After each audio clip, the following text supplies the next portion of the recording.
The FBI completed 1.6 million gun background checks last month, a 75% jump from the year prior. That is according to the National Shooting Sports Foundation. The article, Americans Are Loading Up on Guns, that's the name of the article, in the wake of protests, examines the recent spike in gun purchases. USA Today consumer tech and money reporter Dalvin Brown wrote the article and is here to unpack the trend. Dalvin, you spoke to several people that are buying guns. What are they telling you is their rationale? Yeah, I think across the board, people are scared. And so that's coming from first-time gun owners who maybe they always wanted a firearm, but felt like the protest happening near them was the time to buy.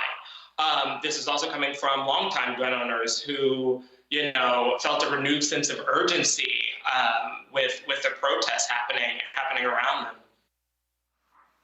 Man, you wouldn't think it'd be so easy to buy a gun, because I thought a lot of these stores were sort of shut down because of COVID-19, but I guess where there's a will, there is a way.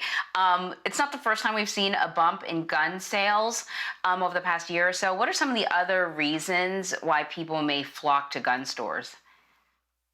Yeah, so for one, we're in an election year, and you often see gun purchases rise during times of political uncertainty. Recently, Trump brought up the Second Amendment during a speech, and so anytime people feel that their right to bear arms is threatened, they tend to go out and buy firearms and ammunition. Two, we're still in the midst of a pandemic, as you had mentioned, and there are still people who are hunkered down and they want to protect their families. They want to protect what's theirs. So they're also contributing to this. And then lastly, during periods of civil unrest, people often go out and purchase guns. So whether that's immediately following a mass shooting or whether it's during the protests that we're having now, we're seeing people respond to that and purchase more guns. So Dalvin, while you were covering this story, what are some of the things that surprised you?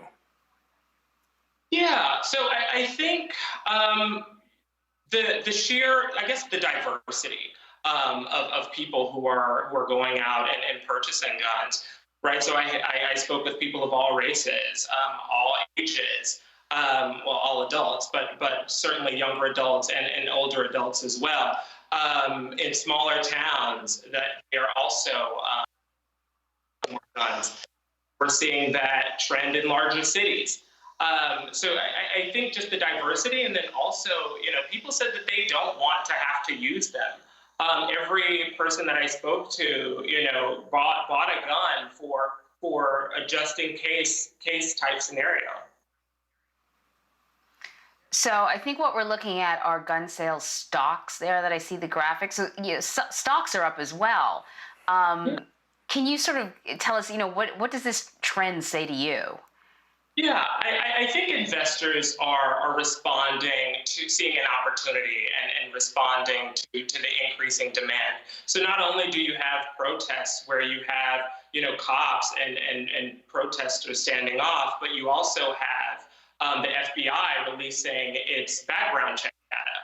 And so that data showed the highest May ever when it comes to the number of background checks for firearms. That trend we saw also at the top of the pandemic when people were stocking up on toilet paper, they were also stocking up on guns and ammunition. So I think investors see an opportunity right now, and they see what's happening right in front of them with protests, but they also see data coming from the top down, and they're responding to that.